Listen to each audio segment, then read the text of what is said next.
మహబూబాద్ జిల్లా కేంద్రాన్ని మున్సిపాలిటీని రెండుగా విభజిస్తూ ఈ యొక్క మరి ఈ రైల్వే నిర్మాణం జరిగింది. గతంలో ఆ నిర్మాణం జరిగిన కాడి నుంచి పాత కొత్త బజార్లుగా ఈ యొక్క పట్టణం జిల్లా కేంద్రం విడిపోయి ఉన్నది. ముఖ్యంగా ఈ యొక్క రైల్వే సంబంధించి ఇక్కడ రావినారెడ్డి సిగ్నల్ కాలనీ వద్ద ఉన్నటువంటి ఈ యొక్క అండర్ పాస్ చాలా సంవత్సరాల నుంచి అనేక సంవత్సరాల నుంచి ఇటువైపున ఉన్నటువంటి ప్రజలు తమ యొక్క వ్యవసాయ పనుల కోసం, అదేవిధంగా పశువులు, ఆవులు, గొర్రెలు, మేకలు, బర్రెలు ఇవన్నీ కూడా నిత్యం అటు తీసుకెళ్లటం, అదేవిధంగా ట్రాక్టర్లు కూడా దీని కింద నుంచి వెళ్ళి తమ యొక్క పనులను, వ్యవసాయ పనులను కానీ లేదంటే పాడికి సంబంధించిన పనులను కానీ నిర్వహించుకుంటూ వస్తూ ఉన్నారు. అలాంటిది ఈ మధ్యకాలం లోపల 3వ సంబంధించినటువంటి రైల్వే ట్రాక్ నిర్మాణం జరుగుతున్న నేపథ్యంలో ఈ యొక్క 3వ ట్రాక్ నిర్మాణం మరి జరగడంతో ఇక్కడ మొత్తం గత 6 నెలల నుంచి ఈ రాకపోకలు కూడా ఆగిపోయినాయి. ప్రత్యామ్నాయంగా ఇక్కడ ఉన్నటువంటి ఏ క్యాబిన్ను గేటు మీద నుంచే వెళ్లాల్సి వస్తుంది. అక్కడికి వెళ్తున్న సందర్భంలో చాలా ఇబ్బంది జరుగుతున్నట్టు వాహనాలు, ప్రజలు ఉన్న సందర్భంలో బళ్ళు రావటం వల్ల తీసిన కొద్ది సమయంలోనే ఆ గేటు తీసిన ఒక 2-3 నిమిషాల్లో ఒకటి ఇంత పబ్లిక్ అంటే ప్రయాణికులు కానీ, ప్రజలు కానీ, బస్సులు కానీ, లేదంటే ఇతర రకాల వెహికల్స్ కానీ, లేదా బళ్ళు ఇవన్నీ కూడా అటు ఇటు క్రాస్ చేసి పోవాలంటే చాలా ఇబ్బందికరంగా ఉంటుంది. ఆ క్యాబిన్ సంబంధించిన వాళ్ళు కూడా ఇబ్బంది పడుతుంది. అయితే ఇక్కడ ఇదే కాకుండా ఈ మధ్యకాలంలో మహబూబాద్కు ఉన్నది కేవలం రైల్వే అండర్ బ్రిడ్జ్ ఉండే, ఆ రైల్వే ఓవర్ బ్రిడ్జ్ చాలా దూరంలో ఉన్నది. అది ఈ ప్రాంత ప్రజలకు ఎవరికి కూడా అనుకూలంగా లేదు.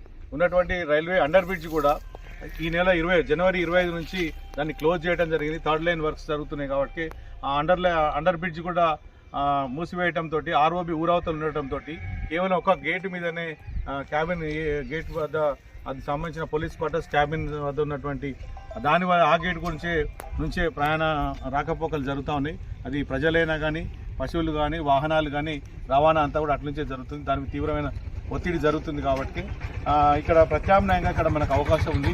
మరి ఆర్యూబీ మూసివేసిన నేపథ్యంలో ఆర్ఓబి ఊరవతల ఉన్నటువంటి నేపథ్యం, అదేవిధంగా కేవలం ఒక గేట్ మాత్రమే ఉన్నందున ఇక్కడ రావాల్సిన గతంలో 54 కోట్లతోటి మంజూరైనటువంటి ఆర్ఓబి ఇక్కడ నిర్మించకపోవటం వల్ల మొత్తంగా ఇటు ప్రజలు అటు ఏ రకమైన అవసరానికి పోవాలని కూడా కేవలము వ్యవసాయమే కాకుండా ప్రజలందరూ తమ తమ అవసరాల కోసం అనునిత్యం వ్యవసాయదారులు, పశువులు, ప్రజలు, వాహనాలు ఇటు నుంచి అటువైపు పోవాలంటే చాలా ఇబ్బంది జరుగుతుంది. కాబట్టి రైల్వే అధికారులు కూడా ఈ మధ్యకాలంలో వచ్చి విజిట్ చేయడం జరిగింది. మున్సిపల్ పాలక మండలి నుంచి వచ్చిండ్రు, అదేవిధంగా రైల్వే సంబంధించిన ముఖ్యమైన అధికారి వచ్చిండ్రు, అదేవిధంగా ఎస్టీ కమిషన్ సంబంధించిన జాటత్ మరి హుసేన్ నాయక్ గారు కూడా దీనికి సంబంధించిన రిప్రజెంటేషన్ ఇచ్చినట్టు తెలిసింది. మరి కేంద్ర ప్రభుత్వం పరిధిలో ఉన్నటువంటి రైల్వే సంబంధించిన దాని మీద కూడా ప్రభుత్వ అధికారులు, రైల్వే అధికారులు తక్షణమే స్పందించి దీన్ని ప్రత్యామ్నాయంగా తెరిపించాలని, ఈ యొక్క అండర్ పాస్ను యథావిధంగా పాత పద్ధతుల్లో పట్ల వినియోగానికి తీసుకురావాలని చెప్పి సందర్భంగా విజ్ఞప్తి చేస్తున్నాం. అందుకోసం మహబూబాద్ శాసనసభ్యులు డాక్టర్ బూక్యా మురళీనాయక్ గారు, అదేవిధంగా ఎంపీ మరి కేంద్ర మాజీ మంత్రి వారి పోరిక బలరాం నాయక్ గారి దృష్టికి కూడా మా సిపిఐ పార్టీ పక్షాన తీసుకెళ్లి వారి సహకారంతో అతి త్వరలో దీన్ని వచ్చే విధంగా మరి రైల్వే అధికారుల మీద ఒత్తిడి చేసే విధంగా ప్రయత్నం చేస్తాం. రైల్వే సంబంధించిన అధికారులకు కూడా విజ్ఞప్తి, దయచేసి ఇది తక్షణమే వినియోగంలో తీసుకురావటం వల్ల అన్ని వర్గాల ప్రజలకు చాలా ముఖ్యమైనటువంటి ఉపయోగం ఉంటుంది.